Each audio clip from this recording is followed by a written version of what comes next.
Foi et astuces spirituelles. Je suis avec le prêtre de Fa, le professeur Gbemadou Yomé. Bonjour. Bonjour, monsieur le journaliste. Merci d'être là. Il y Oui, a un sacré bail, oui, oui, un oui, petit oui, moment. un moment. Un petit moment, vous étiez en déplacement. En déplacement. Oui. Merci d'être là, Papa Gérardo Mentotier. Merci également d'être là ce samedi matin. Merci d'avoir ajusté l'agenda pour être des notes ce matin. C'est pas facile de vous avoir les samedis matins.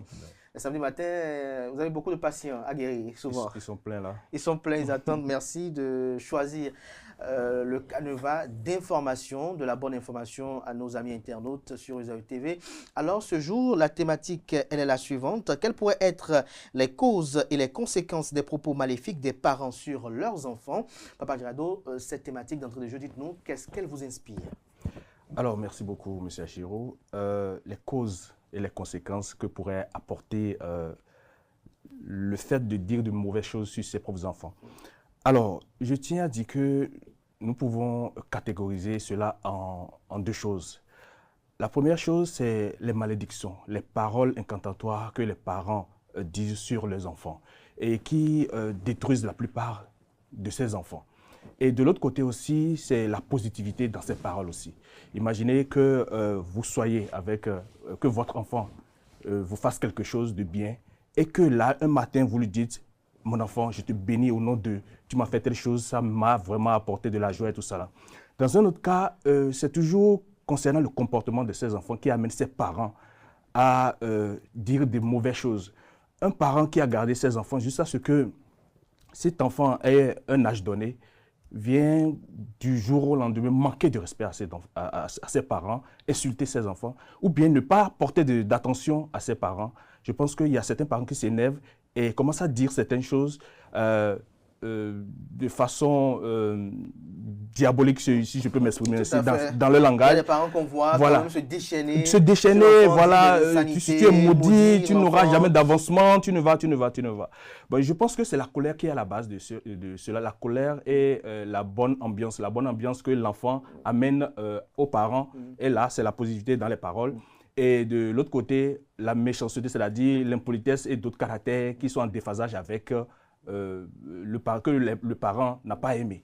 N'a pas aimé. Ça, voilà. Alors, avant de poursuivre dans l'argumentaire de Papa Gérardo Mentotier, qui quand même a bien planté le décor, on va d'abord, avec vous, professeur Gbemadou Yomé, revenir sur, puisqu'on parle de spiritualité, le pouvoir spirituel des parents sur les enfants. Quel est leur pouvoir sur leurs enfants? Merci beaucoup. Et la parole crée. La parole détruit. La parole est créatrice et peut être destructrice aussi. Parce que en spiritualité, la parole, c'est de la vibration. Cette vibration que le parent émet vis-à-vis de l'enfant.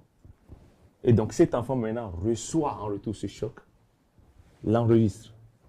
Et quand cet enfant commence par enregistrer cette forme de parole, ça s'appelle l'ancrage spirituel. C'est-à-dire que c'est dans sa tête.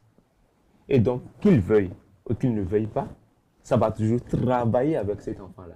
Du genre, toi tu es maudit, tu n'auras jamais la chance de ta vie de marier quelqu'un ou bien de trouver un homme. Quand l'enfant entend, même si au départ cette vibration ne peut pas être une vibration valide, l'enfant enregistre ça parce que nous sommes hommes. Et qu'il y a la mémoire, le subconscient qui enregistre tout ça. Et ensuite, ce subconscient maintenant commence par faire travailler l'enfant. C'est là qu'on parle d'autoprogrammation.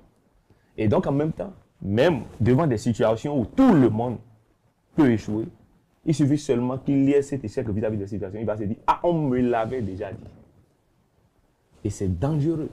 Ça veut dire qu'à un moment donné, la parole peut agir directement ou bien peut agir indirectement. C'est de la vibration. C'est de la vibration. C'est de la vibration. Ça s'appelle de l'ancrage. C'est d'abord psychologique. C'est d'abord psychologique. Mais lorsque vous dites que c'est de la vibration, oui. Comme vous l'exprimez oui. ce matin, oui. Alors le parent, qu'est-ce qu'il doit dire sur la vie de son enfant?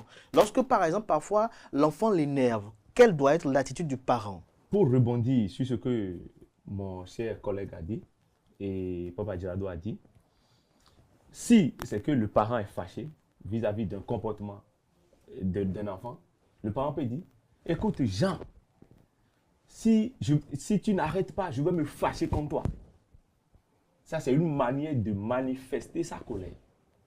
Si tu n'arrêtes pas, je vais me fâcher contre toi. Si tu n'arrêtes pas, c'est différent de... Tu n'auras jamais, c'est différent de l'ordre, de l'injonction que tu avances sur l'enfant, que tu adresses à l'enfant. Ce n'est pas les mêmes choses. Donc ça veut dire qu'il y a le taux de mémoire qui joue vis-à-vis de l'enfant et la vibration donc de la parole qui vient activer tout. Papa Jado, même question quand même que j'ai eu à poser à professeur Bomayome. Quel est le lien spirituel qui subsiste entre l'enfant et le parent? D'abord, je dirais que le lien spirituel, ça vient déjà du lien entre le parent et l'enfant. Parent, enfant, père, fils, mère, fille, bien fils. D'accord? Il y a déjà ce lien. Il y a déjà ce lien. Voilà. Je vais vous couper très rapidement. Est-ce qu'entre les deux parents, entre papa et maman, est-ce qu'il y a un qui a plus de pouvoir sur la vie et la destinée de l'enfant? La question est à vous deux. Oui, excusez-moi. Vas-y. La question était là, mais j'avais fait le développement général avant de répondre à cette question. Lorsque tu prends le signe de phare des enfants, il y a des enfants qui sont directement liés au papa et aux mamans. Je prends le signe de phare, c'est comme Aklantula. Aklantula dit, nous et mon il sait. Maintenant il sait, bon maintenant il sait. Ça veut dire que cet enfant-là, il saute, il descend. Papa, maman, il sera sous l'influence de ces deux parents-là. Mature, on le coach, on l'informe à lui dire, fais en sorte de ne jamais tomber donc en déphasage avec tes deux parents. Maintenant, il y a des signes de phare qui sont très clairs. Maman seule est liée à lui. Ça veut dire que quel que soit ce que papa va lui dire, ça ne va pas l'influencer. Ils sont devenus. Ah bon? Je prends le signe de phare, l'Éternel-dit. L'Éternel-dit nous dit, et non, mais non, mais dit non, et non, l'Éternel-dit non, mais dit non, n'a dit non. C'est-à-dire que lui, c'est sa maman ou rien.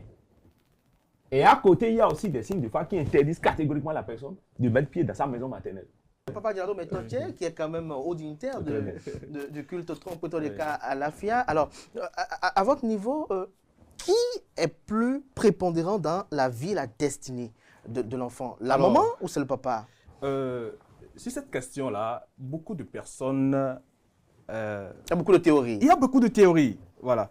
Et nous pensons tous, beaucoup de personnes, ces personnes qui ne sont pas trop dans le spirituel, pensent que c'est souvent les mères. Et vous allez constater que c'est souvent nos mamans qui disent de ces choses-là. Certains papas aussi le disent.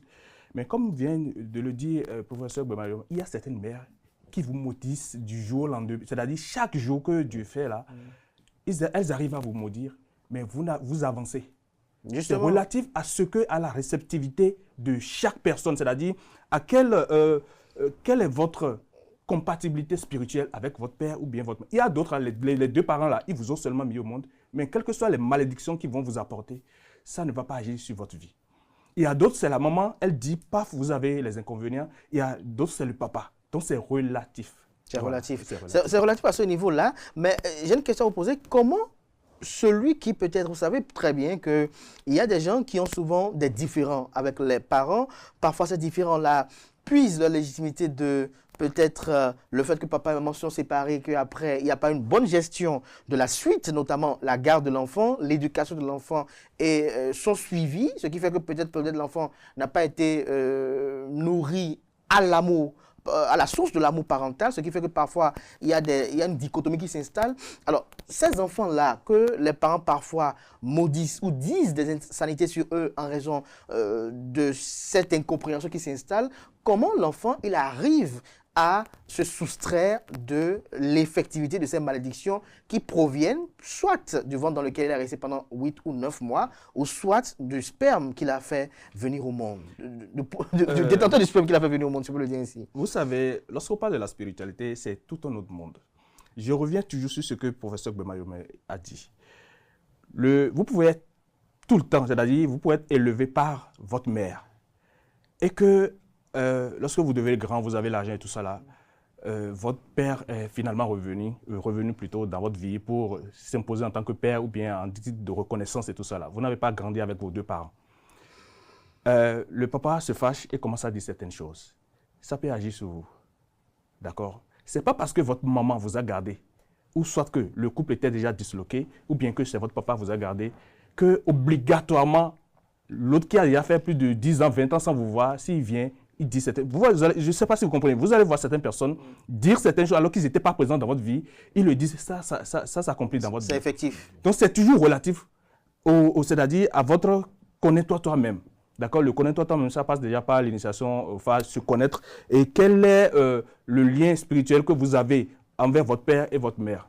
Vous pouvez toutefois ne pas être gardé par de votre père. Mais si vous vous connaissez pour savoir que j'ai une orientation spirituelle du côté de votre père, même s'il n'était pas là dans votre vie, vous devez obligatoirement le reconnaître. Obligatoirement le reconnaître. Alors, lorsque le Fa m'exige d'avoir un lien avec mon père, ou peut-être m'exige d'avoir un lien avec ma mère, et qu'avec ce dernier, le courant ne passe pas bien, qu'est-ce qu'il faut faire? Essayez d'être poli. Si le courant ne passe pas, vous pouvez toutefois essayer, passer par des gens, essayer la réconciliation. Si ça ne marche pas, restez dans votre coin. Mais si le Fa même comprendra. Oui, oui. Non, dans ce côté-là, c'est pas le vrai problème, c'est pas qu'il faut pas être impoli, il faut pas être avoir des caractères, de mauvais caractères. Il faut être le plus pacifiste que possible. Voilà. Tout à fait. Voilà. Professeur Gouema,